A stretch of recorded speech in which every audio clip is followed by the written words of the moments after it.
That Great Business Show, Ireland's best business podcast.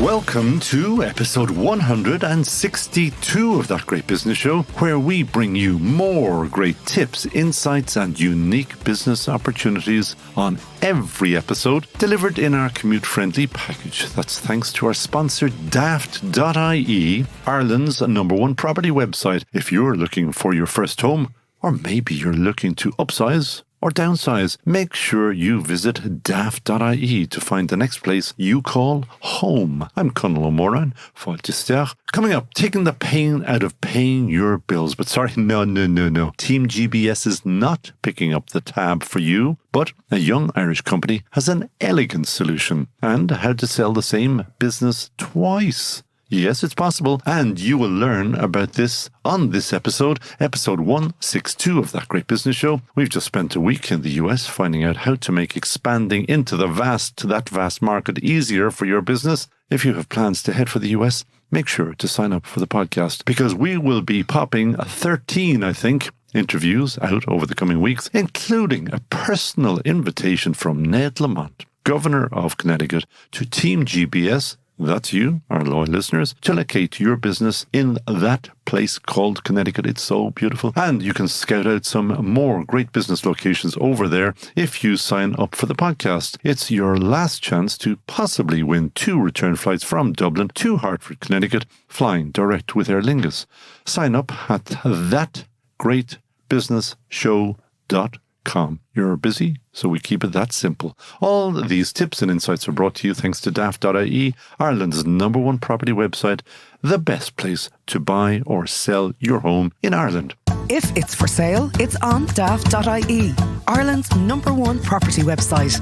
Whether you're looking for your first home or planning your next move, make sure you're on Daft.ie, the best place to buy or sell in Ireland.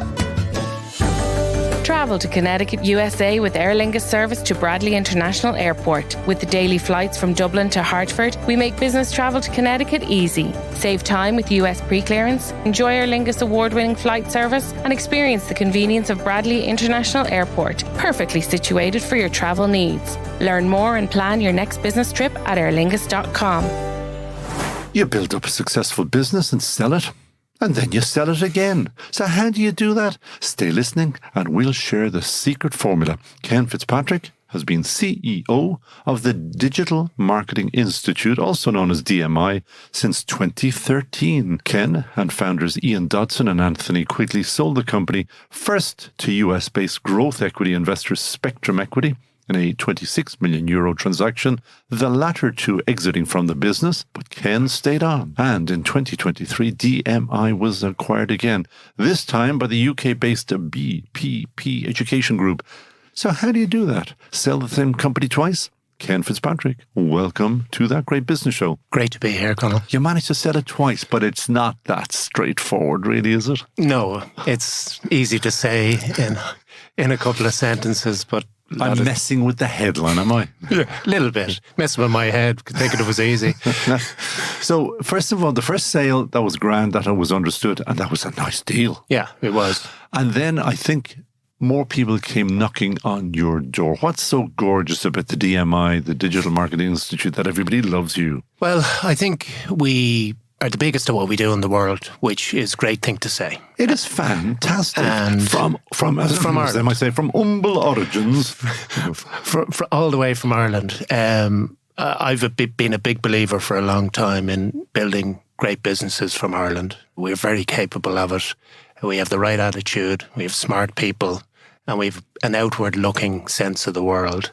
And I think those things together allow us to do that. And digital allows you as well, because who cares where you are? Correct. So the business did actually start as a classroom training business. We did a few things. That's quaint, isn't it? It is, yeah. People still learn in classrooms an awful lot, including our courses. But as a core business, we moved it online. So as you say, what does that allow you to do? Sell overseas.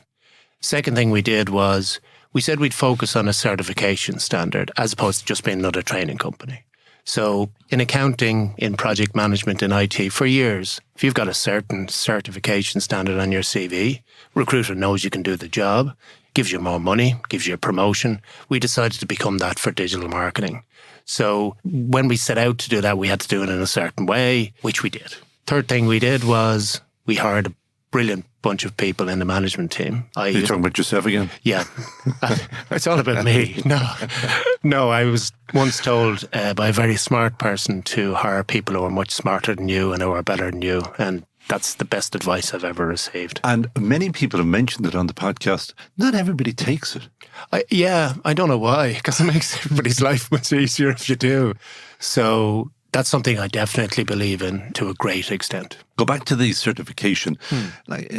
Who certifies you? Because you need somebody who's so far up here to certify you. But if they were so good at getting up there, surely they should be running the courses themselves? Yeah, it's a good question. And the answer is you become a certification standard by becoming a certification standard. So my wife is a chartered accountant. So who decided that the ACA were going to be the body that controlled chartered accountants? That's a good question. Yeah, they did. Okay. So there's no divine power anointing them from on high. But you have to be accepted, and I presume ACCA is known worldwide. Yeah. Correct. You do have to be accepted. Volume is the king there. So the more you do, the more people accept it. And it becomes a bit self-fulfilling at that point. Because if you are the badge that people want, then the next guy wants it, and so on and so forth. So volume is the way. So time is important in order to achieve that. We've certified 65,000 people now all over the world, but that's actually increasing and accelerating over time. So that's how you do it. You're credible, you hang around. One big thing for us was when we were in the US, which is our biggest market now, we did a deal with the American Marketing Association. So if you did their course and become certified with them, it's actually our course you do, and you get a cert from them and us. So you've got a white label, is that kind of it? Pretty much. You know you're doing a DMI course, very much so up front, and they're very open about that. They just didn't have the resources to run their education side of their business. So we did a deal with them, and that gave us instant credibility in the US. If you're a US marketer and you're looking at an option and one of them comes from the American Marketing Association, you're going to say that's okay, even if you hadn't heard of DMI. And if you are teaching or tutoring in the US, do you use Irish or US tutors? It's a good question. We use a mix. So, because I'm just in from the States this morning, and I was just thinking, if you're trying to convince them that you know everything, Americans like that you're one of them. Yeah, so there's a difference between a subject matter expert who may be the world's leading expert in e-commerce and somebody who's actually good at presenting in front of a camera. So there's often a difference between the two. And in terms of presenters, the US market actually likes the Irish voice and the Irish way. So we've used Irish presenters, we've used UK presenters, and we've used US presenters. That's really the mix we use all over the world. And that works. People get that. And I get the model where you use the American Marketing Association, is it? But if you're going elsewhere, I always want to know how, it doesn't matter whether you're making whiskey or selling brushes, how do you find your business? How do you find your customers? So there's an amazing thing called digital marketing, which we teach people about. Touché. So we Terry out there has just broken down laughing because, okay, I should have known that. Okay. So very much we eat our own dog food. But the other way we did it, which is quite interesting, is we have partners. So it's a way of expanding internationally without huge expense entering a market. So we find universities and private training companies in markets all around the world. We license our content to them. So there is a revenue share. Correct. That's how it works. So some people deliver it, some people just refer people to us. There's a whole load of different models, but it works. And your daily work life, is it contacting these potential partners and chatting to them and keeping them sweet and... Yeah, so that's one part of it. The other part is we still sell direct to consumers. We also sell to companies who are looking to upskill maybe a whole department of people. But the other part of it is looking at the products we're going to produce for the future. It's a pretty fast changing sort of a sector. So we need to stay on top of what's coming down the road. I think there's three audiences I have to deal with. I have to keep the staff happy, I have to keep the shareholders happy, and I have to keep the customers happy. So that's actually how I fill my day between those three people. And you've also, and it's always good in business to get lucky, you've got really lucky because marketing has gone up the ladder. It used to be out the back. Now it's up, as the Americans would like to say, in the C-suite. Marketing is driving so much business. Absolutely. That's been a big change now. I'm, showing my age now, but left college in 1991 and there wasn't even internet-based marketing at that point. So it was good old press and traditional advertising, which still works very well, but has changed a huge amount, particularly in its acceptance, as you say. I was lucky I worked for companies where marketing was always seen as important, but I knew a lot of people who worked in areas where they were sort of fighting for every last scrap, but that's kind of gone now. It is pretty, I think because it's so measurable now, a lot of companies really look to it as an important part of what they do. This thing about measurability, now that is, and I don't care what you say, is suspect because there is so much fiddling going on in digital and in recording or measuring digital. You're nodding in agreement. Yeah, I think there's fiddling in any metric, in any business, to be perfectly honest. I don't think it's just in marketing. I think if you want to tell a story, you can tell a story. But trends and general direction of travel, if you like, do emerge from the data. And if you do, you're not going to get it 100% correct. But if you get it generally right, then things generally point you in the direction of what's good and bad, particularly when it comes to customers. And you mentioned that some companies are getting entire departments up to speed in digital marketing. Is that outside the marketing department? In other words, are accounts or whatever being given a digital marketing training? Yeah, so that's really interesting, isn't it? Yeah, so what typically they get is what you might call digital marketing for non-digital marketers, just a basic understanding, terminology, key metrics. Accountants need to know when somebody asks them about a budget, whether it's been spent correctly or not. HR people need to know it from employer branding. So everybody needs a touch of it, to be honest. And everybody has their prejudices, and the two words, accountant and marketing, you know what I'm going to say next. I know, but...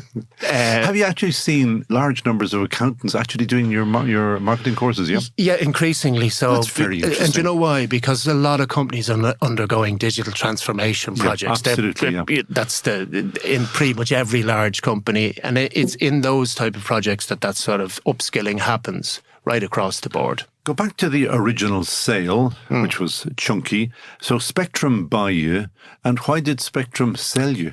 So Spectrum are a private equity firm, so it's not really in their nature to leave their business to their kids. They're typically on a 4 or 5 year cycle for the sale of businesses. It's what they do. So when they bought us, it was always with a view to selling us in the future. But they were a great buyer, really helpful, very hands-off, let us get going with what we wanted to do, but also were there to help if we really wanted. And private equity always wants its pound of flesh. And they bought you for 26 million. What did they sell you for? More than that. I knew it. I looked and I looked. Could I find it? No. It's a well-guarded secret, but no, it was well done anyway. It was a successful second exit. And the nice one is because it's BPP, and were you telling me that they are in north of England? So their original base in Leeds and Manchester. They have offices in London and in a few places around the world. Very much professional education, accountants, lawyers and the like. And they in turn are backed by another investor called TDR, is that it? TDR Capital, based in London, who are owners of Asda, for example. Which small company like Asda. Yeah. And what do they want out of you next? I mean, they've already taken more than a pound of flesh out of you, but there's obviously a bit more to go. Yeah, so the big thing for BPP that they were interested in us, one was we're an online education provider. They do an awful lot of face-to-face still. Secondly, they wanted a certification standard that we own. They saw value in that. But that you own. Now, that's very interesting. Yeah. You say you own it, but it's, you made it. Yeah, we made it and own it. But if I wanted to go off and try to do the same, I could. There's nothing stopping me, sure. There's nothing stopping you. What we have is the weight of volume and expertise. Back to volume again, So you create a protection for yourself by doing it for longer and bigger than everybody else. And I presume when you were selling to BPP and TDR, that you were able to paint them a very gorgeous and rosy picture in the next couple of years. Yes. What did you tell them? We told them what we're actually doing. So we very much... and a little bit more. Yeah, well, no. We told them the truth, to be honest. But for us, it was about... We were coming to the end of our cycle with Spectrum. They were very happy to stay in with us. But BPP were interested because they had a gap in digital marketing in their offering. And to be honest, we saw two things. One is they have a university. We can work with them on new products. A university? What kind of university? BPP University. They law degrees, accounting, etc. Nursing. They train about half the NHS staff. Really? Half? Yeah, that's what I believe, yeah. That's chunky. Yeah, it's because pretty large. It's very, very, very big. It is. I think the NHS might employ 1 million people. Oh, do they? I mean, it's huge. Yeah. Our HSE employs 110,000. So just pro rata, you can very quickly be up at 1 million quid. But 1 million people, 1 million quid, far more than 1 million quid. Presumably that you also have other big ideas about other outside of marketing courses or... No, we'll stick to the knitting, to be perfectly honest. And marketing only? Yeah, because we can be a lot bigger. So Project Management Institute have certified 500,000 people over the last 50 years. There's a pretty big market of marketers out there who still could avail of our services, etc. So BPP is a real good way for us to actually achieve that. They can drive a lot of volume because they're in the same education space and they can really help us grow. The other thing is, it's great culture in the business and it was very similar to ours. So, and that was really important to me, that I didn't want to sell the business to somebody where the staff and our team would feel it was entirely different and a different place to come to work the following day. And there's been a really good cultural fit, to be honest with you. And they are north of England and they are different. They are very nice people. Absolutely, 100%. And everything they've done, they've said they would do, they've done everything they said they wouldn't do, they didn't do. So that's all you can ask. And they're very supportive of us. It's great. Now, I do not envy you nor begrudge you 1 cent, but there is this issue, and it's kind of raised by Enterprise Ireland, that they want Irish companies to remain self-owned, to grow and grow and grow. Yeah. But not unlike many, many other Irish companies, you took the shilling and gave it away. Wanted to make the place bigger. 26 million shillings in the first instance. Yeah, that's true. And I've heard that argument before, that there is often a ceiling in Ireland with the size of the business before exits are done. I think it's changing. I think there's an awful lot more indigenous large businesses now than there was even 10 years ago.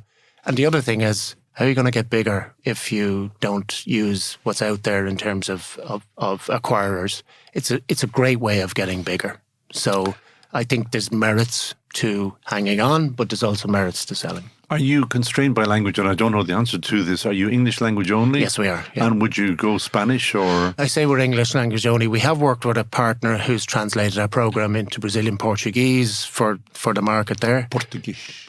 Sorry. I love that, Portuguese. You should do our translation for us. And we're working with another partner soon on another translation. So we do it if the partner works with us in the market and says, look, there's a commercial opportunity here. But very much English is the language of marketing globally, to be honest with you. And since you know everything about marketing, he says, watching Ken squirm, is there a similarity? Is there just a very great similarity right across all markets in what they're looking for in marketing? The platforms that people use, in other words, Google, Meta, Facebook, Twitter, X now, they're very similar. And how they are used. I mean, do the Germans, I know we're talking about language there, but would an Australian versus an American versus an Irish person use the same methods in the same way? Typically, yes. But there are certain platforms and sites that are used, particularly to say in China, a very different set of Tencent is used there, Baidu is used instead of other websites that we use here. So there is markets where things are different, but the principles and approach of digital marketing are actually pretty similar across the board. And you mentioned China. There is a big market. It is. But firstly, all the platforms are different, so we'd have to have an entirely new range of products. You can charge more for that. Yeah, maybe we could, yeah. But we're in Hong Kong, which I suppose is... But in English language? Correct. And are you in India? We are through a partner again, so yeah. Vast. Yeah, vast, yeah. 1.5 billion people there. And a big belief in education, actually. Yeah.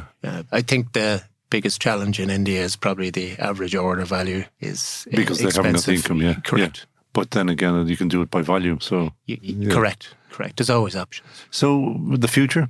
I think we're only in the door with BPP since February, so we're just enjoying being part of a new organisation and seeing what we can do with them, to be honest. But you've done 65,000, is that what you told me? 100,000 is next, really, as the big target. And when will you do that? Well, you see, if you ask someone else who worked in our organisation, they'd always say longer than I would. So I'd like to, if we could do it in the next 12 months, to be honest with you. That'd be cool, yeah. And again, that builds and builds and builds and gets the name across, yeah? Yeah, it does. And any chance you'll be sold again? BPP will be sold at some stage in the future because they're owned by a private equity firm. Of course. I forgot. They will be sold at some stage in the future. I don't know when. Go back to the BPP university. Is there a physical university? Yes, there is, yeah. They have... Based where? One in London. They've also centres in Birmingham and Manchester. Okay. Yeah. Any chance of bringing one over here? Potentially, but... Oh, finally I found something. My headline is now going to be New University Opens in Ireland. I don't think it'll be the university they bring over here, but maybe some of their other stuff will be brought over here. I think their big market in the UK is international students coming into the UK to study at master's level. That's what their big market is. If looking forward again, because I love that kind of stuff, is what would you keep a very keen eye on in terms of what people should be marketing for the next, say, 12 to 18 months? What will be used? What will be the hot topic? What will be... The whole world is talking about AI and how that is going to be used. Is it going to pan out as is suggested, or do you think... My instinct is that it's one of the biggest changes we've seen since the birth of the internet. How it works out and how it pans out, no idea just yet. Yeah, don't think anybody does really. No, I think the only thing to do is just stay close to it and see how it develops. I think it's, for marketing people, a good thing in general. Learn the tools, learn the techniques, try things.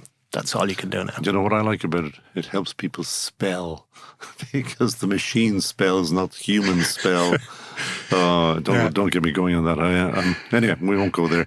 There is, and you know this, that there's always the final question that we ask all our guests is, who would Ken Fitzpatrick hire in a heartbeat? So, 2. That's fine. First is my wife, because she's the smartest person I know.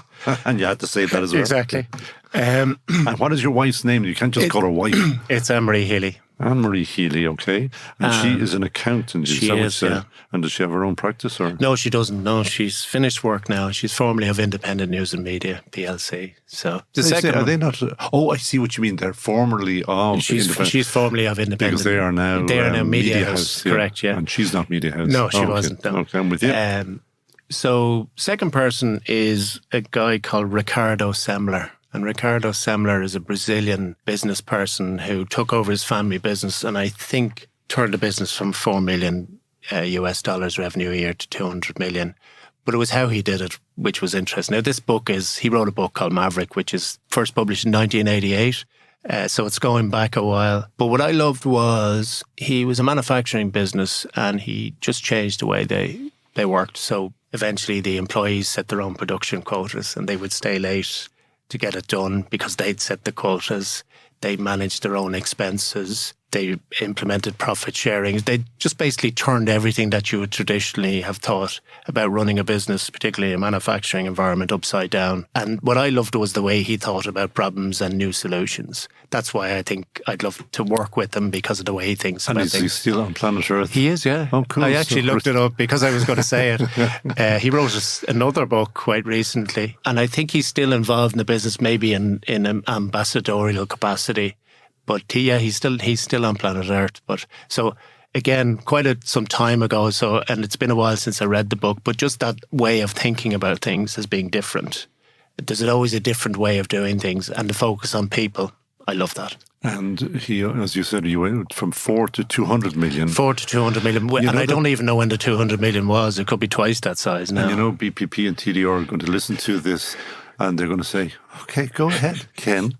I know, yeah.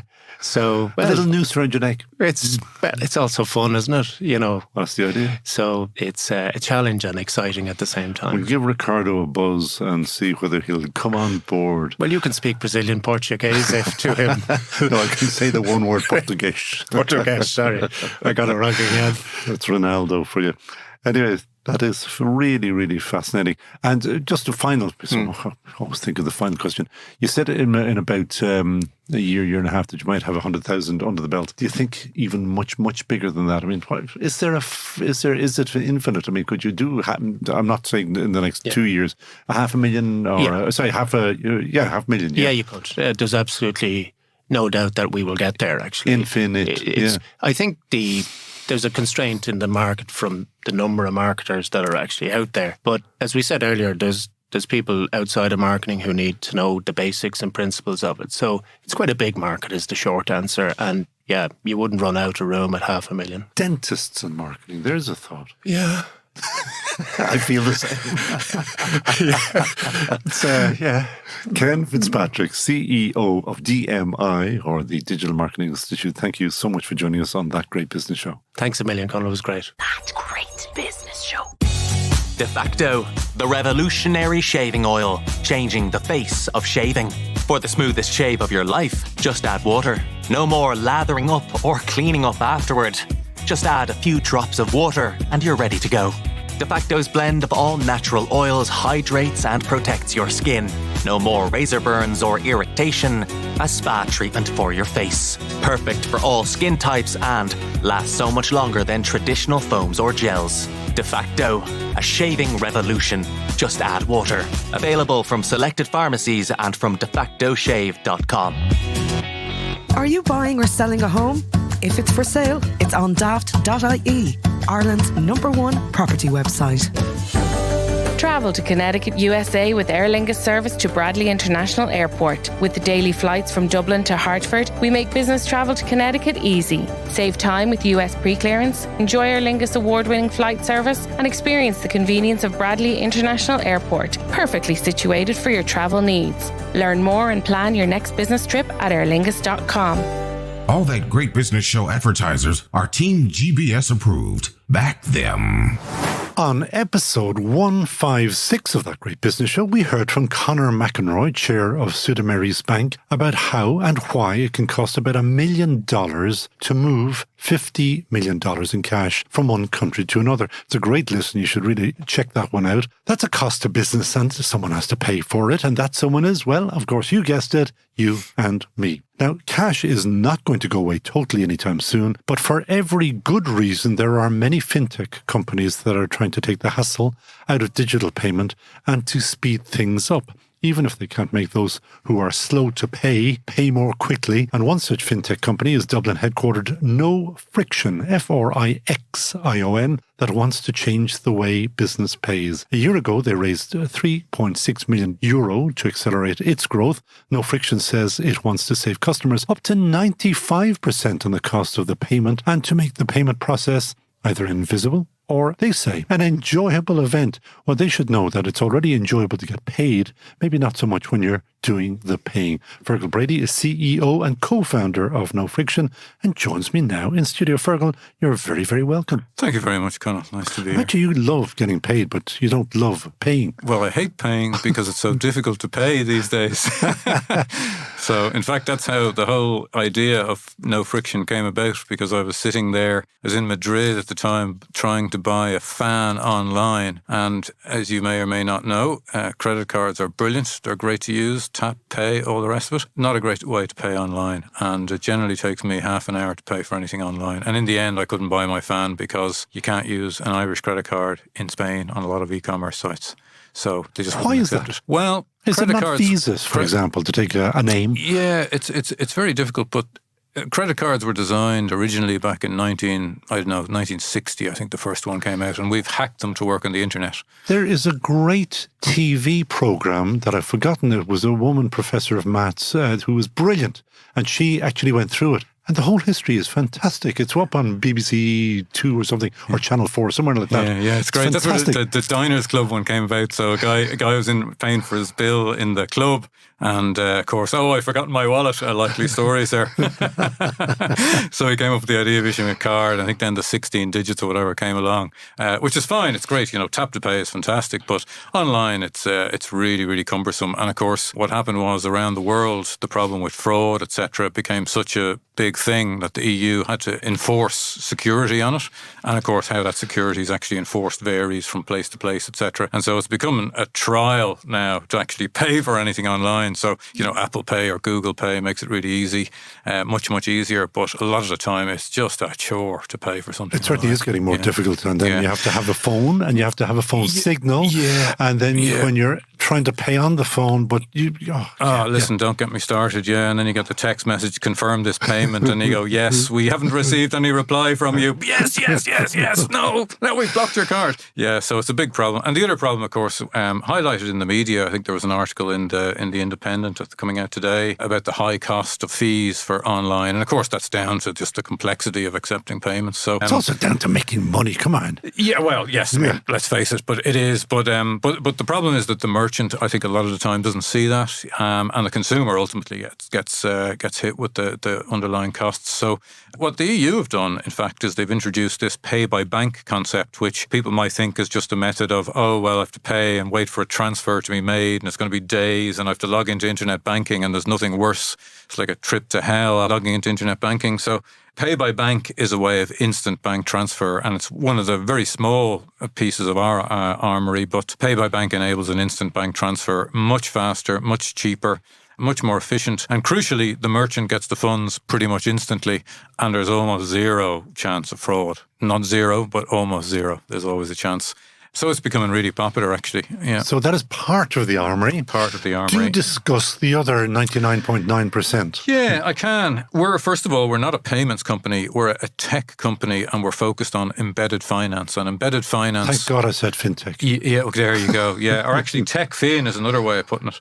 So we're primarily a technology company, and we're involved in the area of embedded finance. Embedded finance is something that's come around over the past number of years, and it's been referred to as the fourth part of the technology stack. But of course, I was only saying the other day, it's the fourth part. There you go. Yeah, I thought I overheard people on the way here talking about it, But the first one, of course, was connectivity, where you had the internet enabling access to all this information. The second was intelligence with cloud computing, and then ubiquity, that was mobile. But the big key to unlocking the value in the internet per se is fintech, and in particular embedded finance. And what that means is embedding financial products and services within your actual tech stack and enable you to participate in the value chain. So for businesses who have large numbers of consumers or other businesses, enabling them to participate in the value transfer. Case study, please. Probably the easiest way of looking at it is something like Uber. Everyone's familiar with Uber. So Uber actually participating in the transfer of funds. So when you pay for your taxi or your car, Uber are actually generating revenue from that payment. So they're not only just enabling you to pay, but they're actually participating in the value transfer and obtaining a commission on it. That's an example of embedded finance and them participating in the value chain. What's the difference between that and me tapping my Visa card? Uber, in that case, are actually participating as part of the payment process. You, in the end of the day, you as the consumer don't notice anything. Okay. For you just make the payment. But ordinarily, for most businesses, they just see payments as something that has to be done to enable them to get paid, but they can't participate in it. So companies like NoFrixion enable businesses to actually participate in the value chain and generate revenue from the payment process. Okay, so you're making a little bit extra on the side there. Correct. Now, you've got a bit of form in business. This is not your first time out. No, it's not the first rodeo. That's right. Yeah. So, so you know what you're talking about. Yeah. Well, I like to think we've done a few things in business before. All right. Discuss. Yeah. I suppose the first business that myself and Aaron, my co-founder, we had a company called Blueface, IP telephony company, which was an overnight success. So after 15 years, it was sold to Comcast. And we both did a few other things, like we did a couple of other different startups and so on. But NoFrixion came about, as I say, we were just really frustrated with banking and payments and with our experience of interacting with the financial world and how the only portal into the financial world was internet banking. And if you think paying online is difficult, try paying 1,000 people, new people on internet banking. You need a team of people to do it. So this is a really hidden area that nobody knows about. And what we're doing is we're taking the pain away from businesses to make payments and receive payments, identify them and reconcile them. That's really what we do. And how do you do that? I mean, you've made my brain kind of jump there. 1,000 people, I understand. You just recruited them. They need to be paid on the first of Friday or whatever. Yeah. And what do you do? Well, what normally you'd do is you'd take out your internet dongle, a couple of mobile phones. You'd try and remember the password for internet banking. You can't remember it, so you've written it down, which kind of defeats the purpose.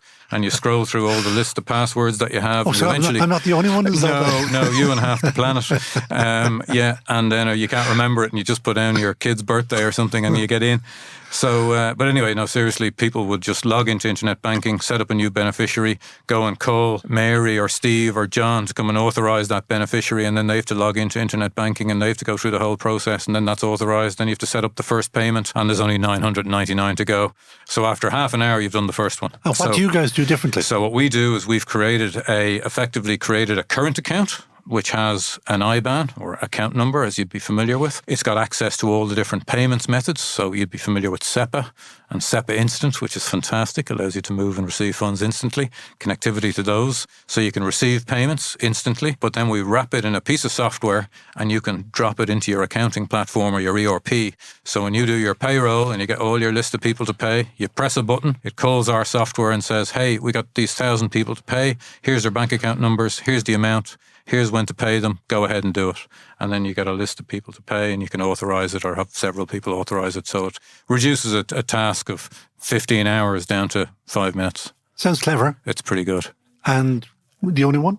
Anybody else doing it? Yeah, there's a few people who might skirt around the edges and do little bits. Like one of the traditional ways of doing it is you download a file from your accounting platform and then you upload it to one of the banking platforms and then you've got a similar kind of process, but it's pretty clunky. Being able to do it just seamlessly and electronically is fantastic. But that's just one example. The big thing actually when you think about it is receiving payments. So making payments, that's one area. Receiving payments is a whole different ballgame. So if you're one small business, you might receive a couple of payments a day. You log into your internet banking, you scroll through the payments, you identify them.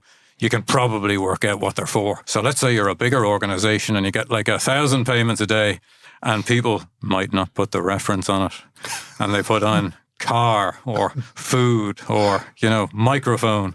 And there's 1,000 payments of €1,000 for 1,000 microphones and everyone put microphone and you have no idea what they're for. Who paid it? Or was it, no idea. That's a big, big problem. And actually, the larger the business, they might have 25, 30 people working in accounts payable or accounts receivable, and they're trying to solve this problem. And it's all because the only window into their financial information is through an internet banking portal, which just isn't sufficient in today's instant economy. So what we do is we enable them to receive the payments effectively directly into their accounting or ERP, so they're identified, tagged, and reconciled instantly, immediately. So the days of having to have 25 people are gone. You just need to have one, maybe. Now, you've been at this a couple of years, so are you now mature or are you work in progress, or is it one of those things that is forever work in progress because as technology keeps going, you have to keep going? Yeah, there was a couple of things about it. So there was two aspects to our business. The first business was building the technology. We've built a core banking platform. That's what we've built. And when we say we, who are we talking about? Well, myself and Aaron, my co-founder in the business, and the rest of the team in the business. How big is the team? We are over 20 now and growing. So we've built out the platform, proven it, tested it, working really, really well, lots of customers on board. But the other big thing that we had to do is go and get regulatory approval from the Central Bank of Ireland. I know where this is going. Yeah. So in order to... that was easy, was it? Yeah, I wouldn't say easy. Nobody has ever said easy on Central Bank. Yeah, it was intricate. It was extremely professional. It was extremely engaging. It was eye-opening. And extremely valuable. What was the eye-opening part? Yeah, about things that you wouldn't necessarily think about, because one of the problems with moving funds is that you're responsible as a financial institution for ensuring that there are no bad actors involved in the chain, which we can get to about your cash story in a little bit.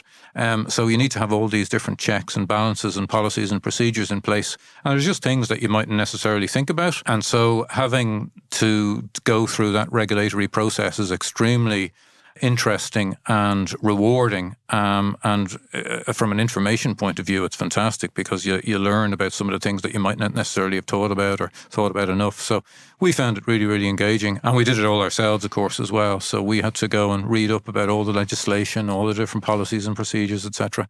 So anyway, we had to go and get authorised because when you want to hold money, move funds, etc., you need to get regulated. And are you now authorised? We are indeed, yeah. And that gives you European authorisation, does it? The possibility of passporting into all the European countries. Yeah. Possibility, or is it just it's a not given? automatic. We need to apply to do it, yeah. And are you going to? We are, yeah. And thank you, Brexit, does that mean that you have to have a different chat with the it does indeed. UK Central Bank of England? Yeah, with the FCA, it does, of course, yeah. And but are those chats going on?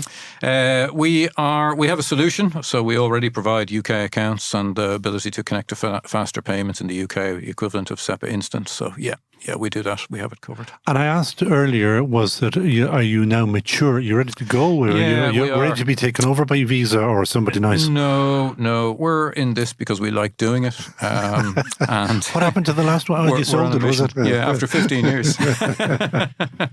Yeah. No, we're a scale-up now, so we've really moved beyond the startup stage. We're a scale-up.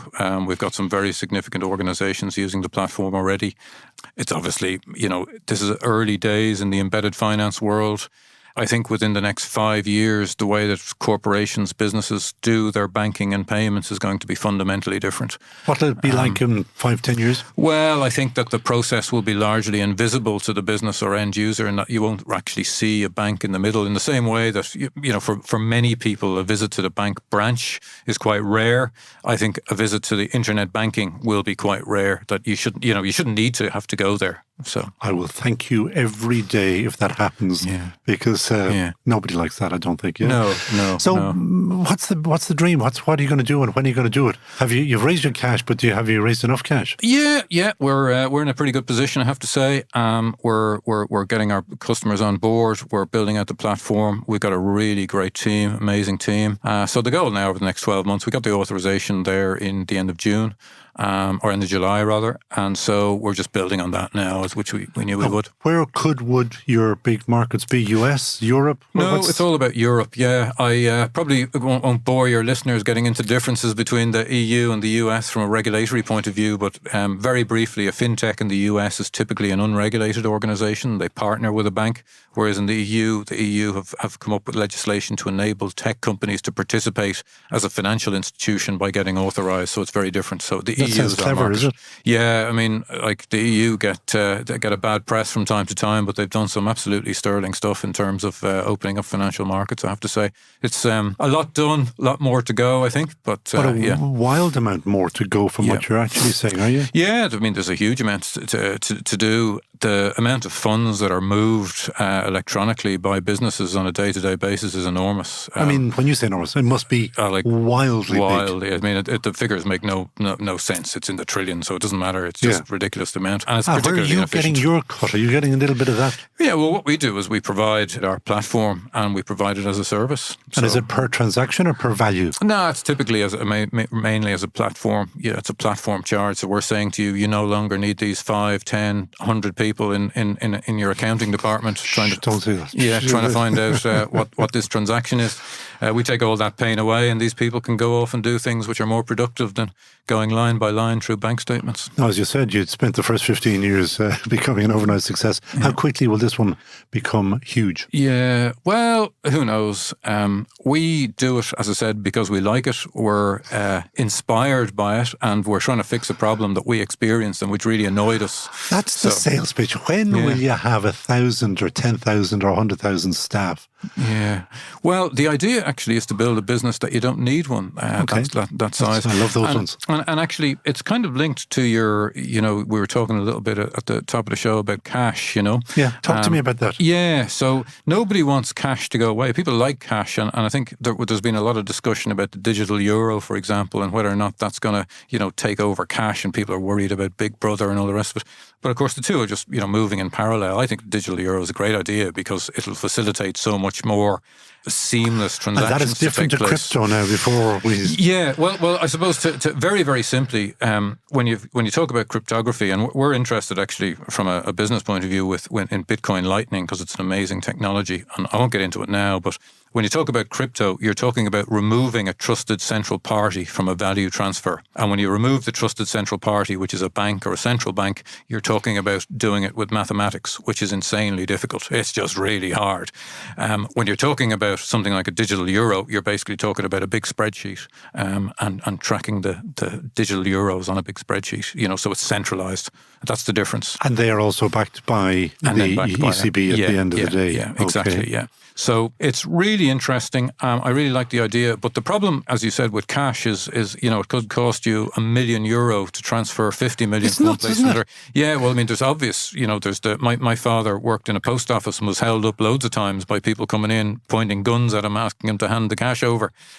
So I'm pretty familiar with the Another problems. good reason to get rid of cash. Another good reason to get rid of cash, So what's happened, you've got the problems there. And then on the electronic fund side, you've got all the other problems with money laundering, with financial crime of all sorts. You've got terrorist financing, etc. So you have to build similar infrastructure around the movement of electronic funds, and it's just as expensive. And the reason I got onto this subject is that traditionally that identifying money laundering in electronic funds transfer is incredibly manual. It's unbelievably manual, and it's completely ineffective. So when you've got cash moving, so all it's of one this thing, time we're being electronic asked, is another thing. Every time we go into the bank, we have to prove that we're not drug dealers. Yeah, that's all bull. Well, it's not bull. It's actually extremely useful, and it's necessary.